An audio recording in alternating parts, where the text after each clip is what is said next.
You've heard of them. You've heard about all kinds of surveys. We are surrounded, if not inundated, by information from the news, the media, all of which are purporting to give us the truth from various surveys that they have designed and developed collecting data. But how do we know? What's the fake news? And what is true? Well, that's going to be the topic of today's Psychobabble. The answer relies on the methods that are being used. So welcome to this edition of Psychobabble, where we were going to be talking about survey methods. And probably in your life you have filled out probably hundreds of surveys, because there's so many things that we do that is in the form of a survey, even though we don't really know that it is a survey. So let's get started about talking about surveys as both what they are and how we use them in psychology as a very good but often questioned research methodology. It is the most common research methodology used in psychology by far, and there's a number of reasons for that. The first one is it's easy to construct. We can put them together very, very quickly, and with some of the modern tools that we have today, it's incredibly easy to put these together. Secondly, it's inexpensive. Now, you may think that psychologists are wealthy, but we're not, and research costs money and it costs time, and so we look for ways to gather data in order to answer the research questions that we have, and a survey is one of the best ways to do that. Feel free to subscribe to this channel so you can change my particular financial situation, but no, we don't have a whole lot of money, and we are often very glad to use inexpensive methods. It's also easy to distribute, and this is obviously very apparent today. We can distribute surveys through the internet, we can distribute them electronically, and with that we can even collect the data and analyze the data electronically. So there's very little work in terms of what we have to do with the data. It's easy to collect the data for all those same reasons, but there are questions of validity and reliability, and we have to take those into consideration. It's not that we don't use them. It's not that we look at these and say, no, they're not necessarily valid, they're not reliable, and all those things. We just make sure that we take those issues into concern when we're using this methodology. Okay. So what kind of data can you collect from a survey? And this really has to go into a question of, well, what kind of research question are you asking? If you're looking for data that someone can self-report, then it can probably be gathered in a survey. That's much better than an interview or calling people on the phone than doing a survey, although calling people on the phone is technically a survey. You're getting that phone call and they're asking you questions, but gathering that data in a paper form, or you're sending it out as a digital survey, is a great way to collect a whole bunch of data. So some of that data that we can collect is demographic data, information about them, their gender, where they live, how old they are, their income, their level of education. All of that stuff is pretty easy to gather. We can look at their knowledge about certain things. What do they know about? To have factual information that we have to confirm there.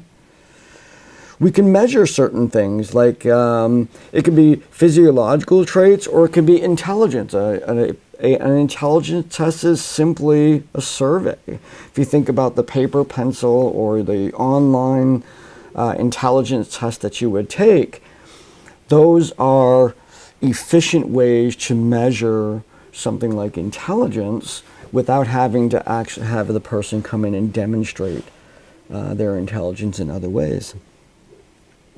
We can measure time, and what I mean by that is we can Particularly with the digital surveys, we can measure how long it takes for someone to arrive at their answer, how long it takes for them to complete a test. So that's another measure that we can get. We measure someone's processing speed with a survey. And we can also measure their location, where they are. We can simply ask it, or we can track where they are answering the questions on the survey. Or if you kind of consider the surveys that we see in stores, and where you're at the checkout counter and you slide your card, and sometimes it asks you to answer a couple questions. They are tracking. That's a little survey, but they're tracking. They're tying your answers to all kinds of information: your credit card, what you purchased, where you purchased it, the time of day, the person who checked you out. Everything is being all gathered with that way, including what town you're in. So nearly anything. So it really kind of depends on your research question. If your research question needs information like this, then you use a survey to do it. And again, we're looking at this as a methodology for research, but we're also looking at a tool in research. So I may have people coming in, let's say, for an experiment that I'm doing, but I have them fill out a survey before they do it. I have them fill out questions about who they are, because I'm going to use that information as variables to answer the questions that I'm asking in my experiments. So we can either use surveys as the basic way in which we are gathering data, because our questions lend themselves to that, or we can use surveys as part of another design where we're gathering the kind of data that can be gathered in that particular way. So when we're designing questions, one of the real issues associated with surveys is how we ask these questions. And there's a number of things that we want to take into consideration. The first thing, does the person understand the question? We want to make sure that we write it in such a way that they understand what we're asking them. So the language that we use, the terms that we use, we have to make sure that the person, who may or may not be a psychology student or know anything about psychology, may not understand the natural language that we're using all the time as researchers. So we have to take that into consideration. Do they know how to answer it? Do they know the answers if it's a multiple choice, or do they know how to fill in the blank, or even how to fill out the form? Have you ever gotten a form and you look at it and go, I don't really know how to fill this out. I can see there's places for me to write, but what do I put in tax forms or something like that? We can see those things being kind of challenging. So to make sure that they understand how to answer the question, and that we take into consideration, if it's multiple choice or something like that, that each one of the answers is at least clear in terms of they understand what we're saying, so they can discern between them. Although there are some tests where the ability to discern between certain answers is really kind of what we're measuring. So sometimes that is actually one of the research questions that we're gathering from a survey. Then, of course, we consider the fact that one of the biggest questions about surveys that we hear is, do people tell the truth? Do they lie on these things? Do they fabricate information? Do they just, on those tests that we do, achievement tests that I did as a kid, you circle the little dots, and I used to make little zigzags going down. I never even read the questions. And so did I take the test seriously? Did I fabricate things? And certainly there's a measured quantity of, some people will answer questions in a survey in what we would call a socially desirable way. And that means they would like to answer these questions in the way that they would like others to perceive of. And this happens even when the survey is anonymous and there's no way for the person on the other end to know what it is that they're feeling about something. Yet they will discern in the answers that there's a real way I would react to this, but there's another answer that they think is the more socially desirable way. And so we design taking that into consideration too. What about leading questions? And what that means is those are questions that sort of assume that the person's going to go in another way unless they're thinking differently. So we may say, certainly you think the president is doing a good job. Do you? That kind of question. Well, I'm already making an assumption that, yeah, the president is doing a good job. And do you think that that's true? And it sort of leads the person. That's a very direct way of doing it and a very obvious, but it kind of assumes where the person is in terms of where they maybe should be, and they would have to kind of like go against me to have a different kind of answer.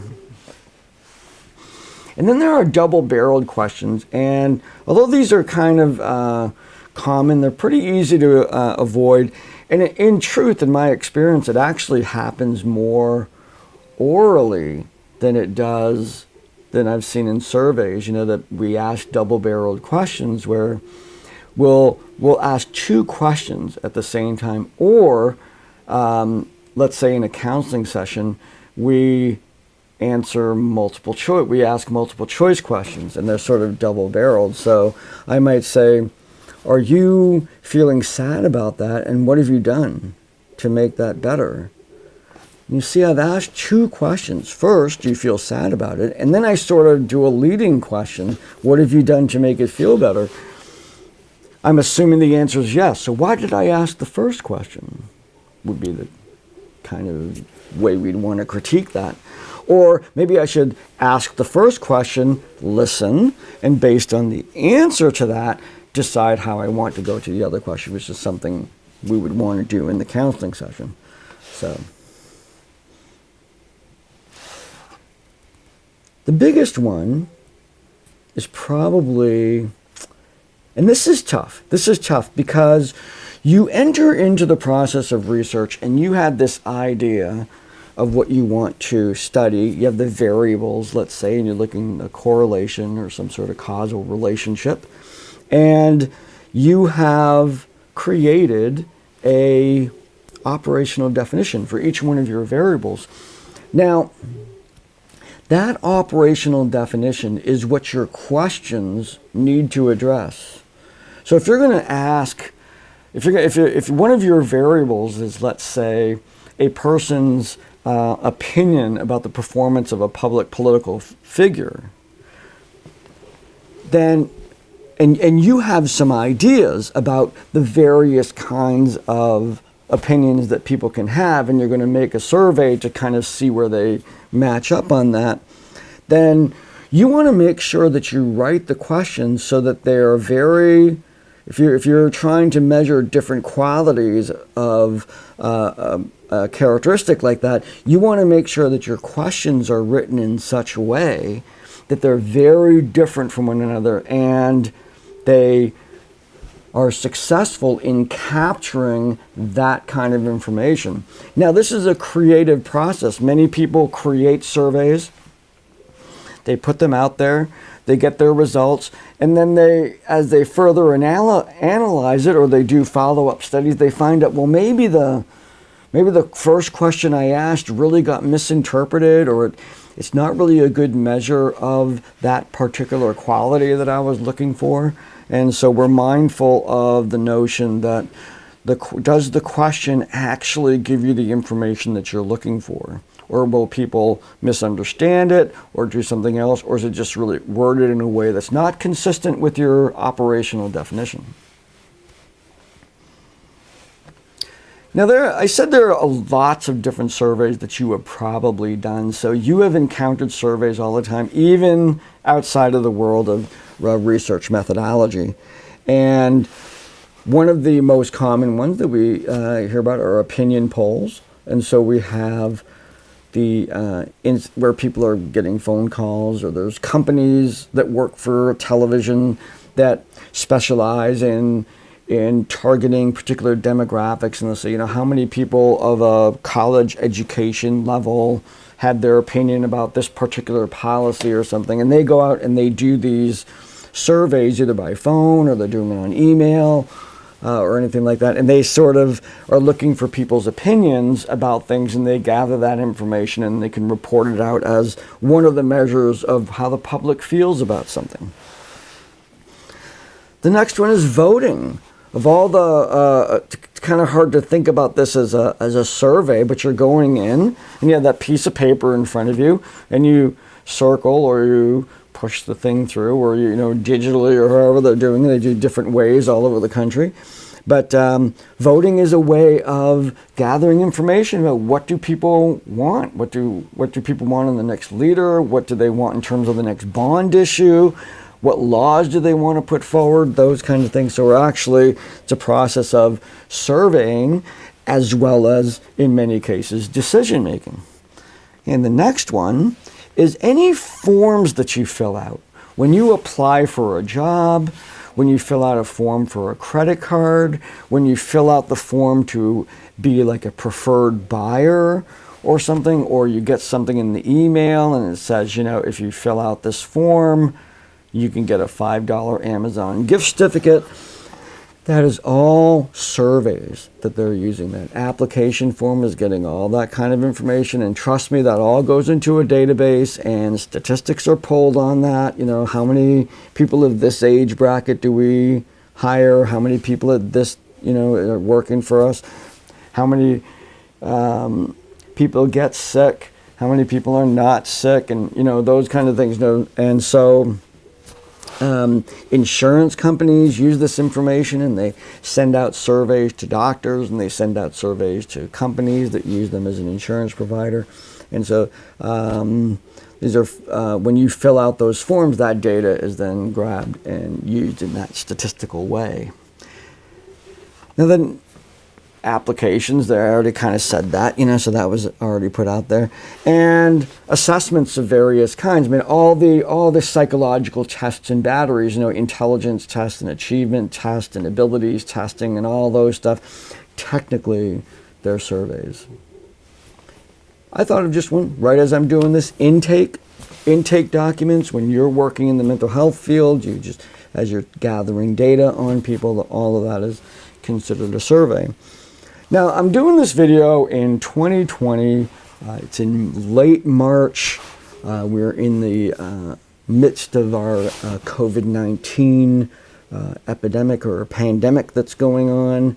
And on the horizon is the U.S. Census, the 2020 Census, which is one of the largest survey activities in the world. And it's actually, they're sort of massaging this right now to how are they going to be able to do this without the people walking around going house to house to make sure they get everyone. So that's currently a survey that the U.S. Census Bureau is working on. And I've already received some indication that I can put my little code in and go and take the survey online. So they're moving in that direction. And finally, in terms of this is really why I know you've done a lot of surveys, and that is because you've done tests and quizzes.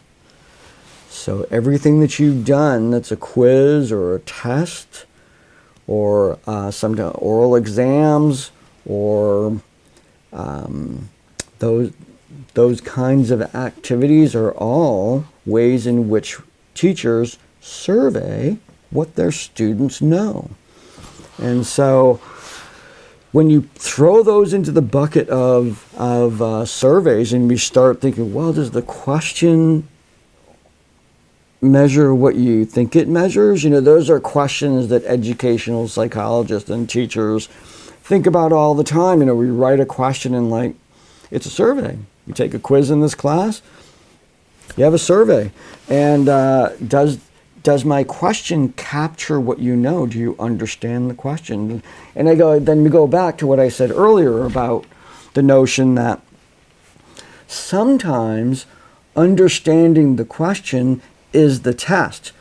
The answer would be obvious. Let's say, if I have a question there, then there's multiple choices. There's nothing really to distract you. But if you understand the question, the answer is right there. And that kind of question measures the comprehension component of that particular topic. Whereas if you have a multiple choice and you have a question and the question is fairly simple, you don't have to, it's easy to understand question, but there might be a couple answers in there. That measures a different level of learning, which is recognizing what the correct answer is for that particular question. Okay, now if you want to create a survey, you have to consider what information you want to know. You have to consider the lowest comprehension level of the population. So write it pretty simply, or write it at the level of comprehension of the target audience that you're looking for. You want to watch for leading or double-barreled questions. You can take different question types, either multiple choice or open-ended, depending on how much labor you want to put into this. Obviously, multiple choice type questions, they can be automatically graded. They can be automatically, the statistics can be done, so that's cool. Open-ended, you have to read them, go through them. So that's a choice you have to make. And pilot the questions, run them by somebody else for comprehension and whatnot. Okay, now I said at the beginning that it was all about methodology. If we're looking at all the news items that are out there, all the information that we're hearing, it all has to do with the methodology. How did they do the survey? There's lots of factors to take into consideration. First is, what was the sample? Where did they get the people to answer those questions? What locations did they do nationwide, or did they just do the neighborhood over there? That would be the question that we would want to ask. The design of the actual survey itself, the way the questions were done, the data that was collected, and what did they do with the data, and what did they do with, let's say, outliers, people who, a small percent of the population that answered very differently than the others. Now, considering that there's some great information that comes from outliers, if we're going to have a test about how many people have had encounters with aliens, that might be an outlier. There might be very few people, but if it was true, we would really want to take those few people into consideration. So how do they handle the data? What was the medium through which that they presented this data, collected this data? Did they do it on a phone call? Did they do it with email? And the difference between those may be related to different demographics that they've collected. So if they're using email, then they're really just gathering data from people who own devices and have an email. They won't get data from other people. So that skews the data. You're gathering different information. And finally, where did they do this in terms of, this is related to sample, but it was also, what location did they do this and what is it representing? And kind of want to end this off with an example of a poorly done survey. And that was several years ago, as KVCC was embarking on the creation of online learning. We wanted to understand our population, and this was a statewide thing. So there was a company that was commissioned to do a survey to look at who in Maine had access to high-speed internet. And so they conducted the survey, and we got the results, and they were remarkable. It said about 80% of the people in the survey had high-speed internet. And we're like, this is great. This is, if that's what the statistics are saying, this is a good idea. We can move forward. It wasn't until way later that we found out that the individuals that conducted that survey conducted their survey in Cumberland County. It's the only place that they did it.